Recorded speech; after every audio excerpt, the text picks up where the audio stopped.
અમદાવાદ પારડી ખાતે શ્રી પંકજ જૈન સંઘની 50મી સાલગીરાના ધ્વજનો સુવર્ણ મહોત્સવ ભવ્ય રીતે શરૂ થયો છે।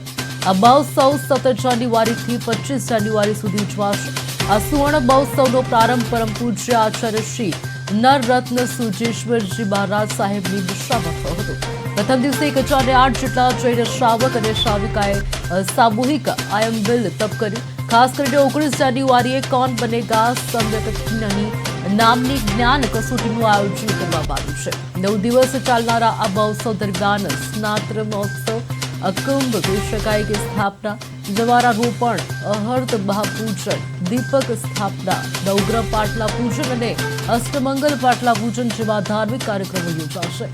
17 જાન્યુઆરીએ ગુરુ ભગવંતનો કહી શકાય કે રાજાશાહી પ્રવેશ અને સામૂહિક આયંબિલ તપ યોજાયો હતો।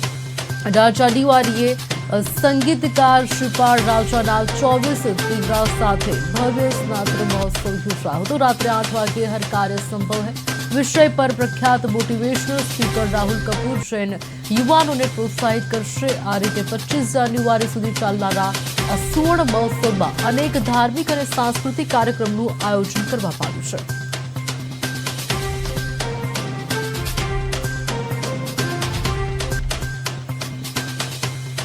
આપણી ભારતીય સંસ્કૃતિ અનુસાર લોક ડાયરો છે।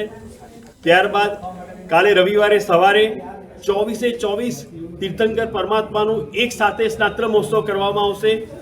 એ દિવસે સાંજે રાહુલ કપૂર જૈન મોટિવેશન સ્પીકર હર કામ સંભવ હૈ દરેક યુવાનોને અત્યારે ડિપ્રેશન જેવી વિચારધારાઓમાંથી બહાર કાઢવા માટે પોઝિટિવિટી આપવા માટે હર કામ સંભવ હૈ એનું એક મોટિવેશન સ્પીકરનું આયોજન કરવામાં આવ્યું છે। ત્યારબાદ રોજ સવારે અમારા ત્યાં ધાર્મિક અનુષ્ઠાનો ચાલશે અને રોજ સાંજ પડે એ સામાજિક કાર્યક્રમો, સ્ત્રી ઉત્થાનના કાર્યક્રમો, બાળકોને ડ્રામા, સંગીત એના દ્વારા પોતાને એક સ્પેસ મળે અને પોતાનામાં એક નવી હિંમત પ્રગટે એવા કાર્યક્રમોનું આયોજન કરવામાં આવ્યું છે।